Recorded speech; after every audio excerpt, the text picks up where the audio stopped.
భగవద్గీతకు రాకముందు ఒక కుటుంబ సభ్యురాల్ని. ఇక్కడ గీత నేర్పిస్తున్నారు, యోగా నేర్పిస్తున్నారు అని చెప్పాక నేను ఇక్కడికి రావటం మొదలుపెట్టాను. ఇక్కడికి వచ్చాక యోగా కన్నా కూడా భగవద్గీతకి నేను ప్రేరేపణకి గురి అయ్యాను. నాకు ఆ భగవద్గీతలో ఎంతో ఆనందం కలిగింది. రోజుకొక శ్లోకం చొప్పున 700 శ్లోకాలు మా గురువుగారు మా కంఠస్థ పారాయణ చేపించారు. ప్రతినిత్యము కూడా శ్లోకము దాని భావము చెప్తూ వచ్చారు. ఆ విధంగా 2020 విజన్ అంటే ఏంది గురూజీ అని అడిగాను. 2020 నాటికి 700 శ్లోకాలు నేర్చుకోగలిగిన వాళ్ళకి నేను ఒక మంచి గిఫ్ట్ ఇస్తాను అన్నారు. ఏంది గురూజీ అంటే మా జీవితమే మేము సమర్పణ చేసుకోవడం మా గిఫ్ట్ అనమాట, ఆనందదాయకం. అటువంటి ఆనందంలో మేమందరం కూడా మా పిల్లల్ని సరైన మార్గంలో పెట్టుకుంటూ ప్రతినిత్యము కూడా నేను భగవద్గీతకు వస్తూ ఆ శ్లోకాలు భావన తెలుసుకుంటూ ఉన్నాను. మొన్న 6 వార్షికోత్సవం చేశారు. 2000 మందితోటి మేము కనికా పరమేశ్వరి గుడి దగ్గర నుంచి టౌన్ హాల్ వరకు అటువంటి ఎండను సైతం లెక్క చేయకుండా ఇంటింటా భగవద్గీత అన్న ఒక ప్రచారానికి మేము తిరిగామన్నమాట. ఈ రకంగా ఈ భగవద్గీతకు రావటం వల్ల మన శరీరమే కాదు, మనసే కాదు, మన కుటుంబ సభ్యులే కాదు, అందరూ ఎంతో ఆనందదాయకంగా ఉండగలుగుతున్నారు. భగవద్గీతలో ఒక శ్లోకం చెప్తాను. ఈ ఒక 11వ అధ్యాయంలో ఆ భగవానుడు చెప్తున్నాడు, శ్రీ భగవాను వాచ మత్కర్మ కృన్మత్పరమో మద్భక్త సంగవర్జిత నిర్వైర సర్వభూతేషు యస్య మామేతి పాండవ. ఆయన భగవానుడు అంటున్నాడు, అర్జున కర్తవ్య కర్మలు నాకే అర్పించు. నీవు ఈ అనన్యమైన భావంతో నా భక్తుడవు కమ్ము. ఎవరైతే నా భక్తులు అవుతారో అటువంటి వాళ్ళని నేను తప్పక నా భక్తుడుగా చేసుకుంటాను. ఈ సర్వ ప్రాణుల మీద కూడా ద్వేషభావం లేకుండా ఉండు, కర్తృత్వ అభిమానం లేకుండా నిర్వైర సర్వభూతేషు యస్య మామేతి పాండవ. ఈ సంఘంతో అటాచ్మెంట్ లేకుండా నిన్ను నువ్వు ఉద్ధరించుకోమంటాడు. అట్లా ఉద్ధరించుకోగలిగిన రోజే మనము పరమాత్ముడికి దగ్గర అవుతున్నామని ఆ భగవానుడు మనకు ప్రతి ఒక్క శ్లోకంలో చెప్తున్నాడు. నైనం చిందంతి శస్రాణి నైనం దహతి పావకః నైనం క్లేదయంచాపో నశోషయతి మారుతః. ఒక్కొక్క శ్లోకం కూడా ఆణిముత్యం లాంటిది. అగ్ని కాల్చదు, నీరు తడపదు అనే భావాలతోటి ఏ శ్లోకం తీసుకున్నా కూడా మన జీవిత గమ్యానికి దగ్గరగా ఉన్నాయి. కాబట్టి మనకి ప్రతి ఒక్క శ్లోకం కూడా ఆణిముత్యమే. మన జీవితంలో మనం భగవద్గీత చేత పట్టుకోవాలా. చిన్నపిల్లల్లో చిన్నపిల్లల్లాగా, పెద్దవాళ్ళల్లో పెద్దవాళ్ళలాగా మేము ప్రతినిత్యం కూడా మందిరానికి వచ్చి శ్లోకాలు నేర్చుకుంటున్నాం. జై గురుదేవ్. ఓం తత్సత్. మనమే పరమాత్మను అయిపోతాం ఆ భగవద్గీత చదివినందువల్ల. ఎక్కడో భగవంతుడు లేడు, మనలోనే ఉన్నాడు. అది తెలుసుకోలేక ఈ ప్రపంచంలో పరితపించిపోతున్నాం, ఎక్కడ ఎక్కడ ఎక్కడ అని. ఈ భగవద్గీత చేతపట్టిన వాళ్ళకి నీలోనే పరమాత్ముడు ఉన్నాడు అన్న విశ్లేషణ మనకు అర్థమవుతుంది. జై గురుదేవ్. ఓం తత్సత్. ఓం శ్రీ పరమాత్మనే నమః. ఓం శ్రీ గురుభ్యో నమః. ఏంటి అంటే మనకు స్వతంత్రం వచ్చి 78 సంవత్సరాలు పూర్తి చేసుకున్నాం.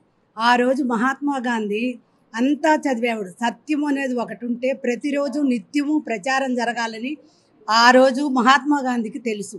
కానీ మతాలకు అతీతంగా అంత స్వతంత్రాన్ని తీసుకొచ్చినాము. ఈరోజు ఇది బయటకు ఒక గ్రంథాన్ని బయటకు తీస్తే మొత్తం అల్లకల్లోలం అయిపోద్ది. మనం స్వతంత్రాన్ని సాధించిన దానికి ప్రయోజనం లేకుండా పోద్దని చెప్పేసి ఆ రోజు రాజకీయ నాయకుల ప్రోద్బలంతో బయటికి రానికుండా కోర్టులో కూడా తెల్ల గుడ్డ కట్టి ఆ గుడ్డని రాజకీయ నాయకులతోటి ప్రమాణం చేయించి ఆ ప్రమాణానికి అంటే అర్థం లేకుండా రాజకీయ నాయకులది ఏంటి అంటే ఆ రోజు ఆరాటం అంటే తరతరాలకి మేమే ఉండాలి, ఎన్ని తప్పులు చేసినా తప్పుని కరెక్ట్గా భగవద్గీత మీద చేయబెడితే ఎవడు తప్పు చేయడు.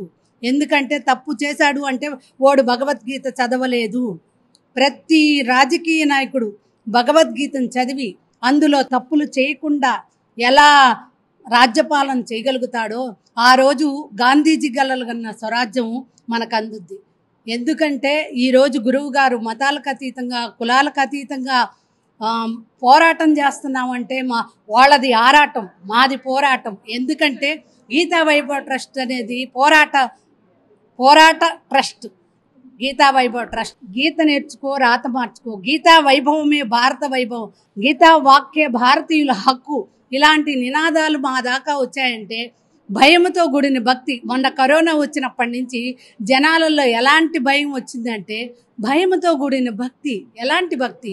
మనం బయటికి వెళ్ళాం, మన ఇంట్లో దాకా వస్తారా రాదో, కానీ ఈరోజు భగవంతుడిని పట్టుకుంటున్నాం. అలా అలా అలా భక్తితోటి ఈరోజు గీతా వైభవ్ ట్రస్ట్ ఎలాగ ఎదిగింది అంటే అంచెలంచెలుగా ఎదిగి ఒక 6 సంవత్సరాల్లో ఒక నెల్లూరిని శాసించే స్థాయికి ఎదిగింది ఆధ్యాత్మికంగా. ఎందుకంటే ప్రతి నాయకుడి దగ్గరికి వెళ్ళి మేము వినతి పత్రాలు ఇచ్చి వాళ్ళని ప్రాధేయపడుతున్నాము అంటే వాళ్ళకు భగవద్గీత అంశాలు తెలిసినా తెలియనట్టుగానే నటించుకుంటూ ఉన్నారు. ఈరోజు చిన్నపిల్లలకి మేము 25 మంది స్కూళ్ళకి వెళ్ళి ప్రతి స్కూల్కి వెళ్ళి విద్యార్థులకు బోధిస్తున్నామంటే చిన్నతనం నుంచి ఆ బాలుడు తప్పు చేయకుండా దాంట్లో ఉండే ప్రమాణాలని, కృష్ణ పరమాత్మ నేర్పిన ప్రమాణాలని ఆదర్శంగా తీసుకొని ఒక వ్యక్తిగా, ఒక శక్తిగా, ఒక భారతదేశానికి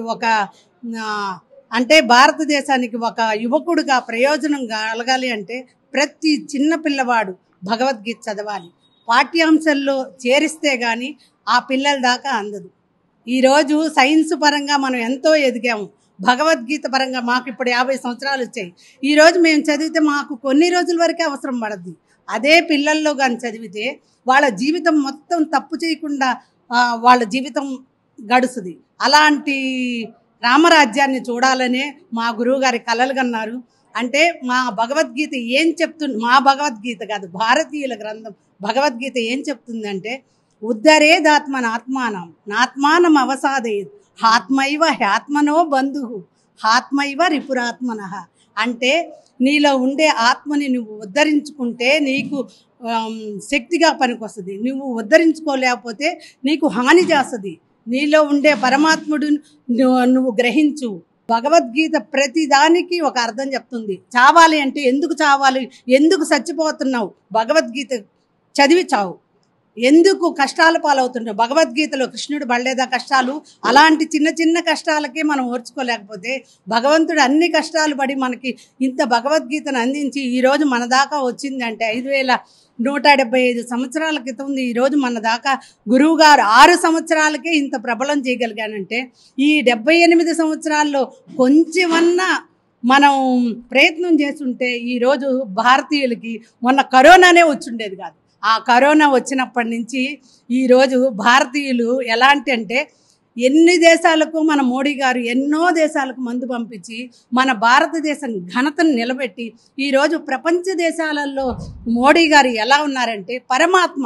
ఎందుకంటే పైసా లేనిది పరమాత్ముడు కూడా కనపడ్డు కాదు. మన భూమి ఎలాంటిదంటే ఒక ప్రాణం తీయలేంది, ఒక ప్రాణం పోసే భారతదేశమే కానీ ప్రాణం తీసే భారతదేశం కాకపోబట్టే మొన్న బంగ్లాదేశ్ ప్రధాని మన భారతదేశంలోకి వస్తే మనం ఆశ్రయం ఇచ్చాం.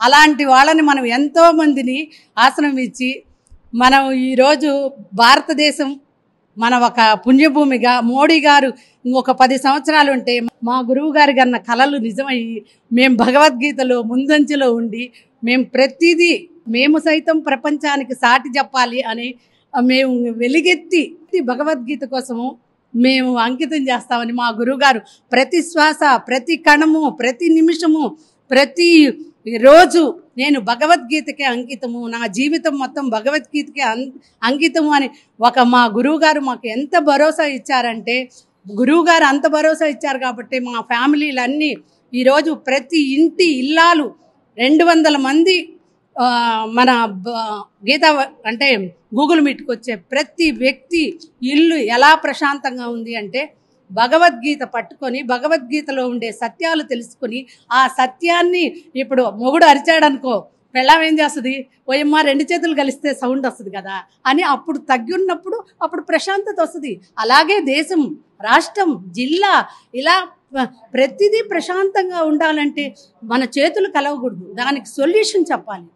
మనం సొల్యూషన్ చెప్పగలిగిన రోజు ప్రతి జిల్లా, ప్రతి రాష్ట్రము, ప్రతి దేశము అన్నీ సమత్వ భావంతో నడిచి శాంతియుతంగా నడుస్తుందని గాంధీజీ కలలుగన్న స్వరాజ్యాన్ని మనం తీసుకురావాలని మేము ఆశిస్తున్నాము. ఓం తస్సత్. గురుభ్యో నమః.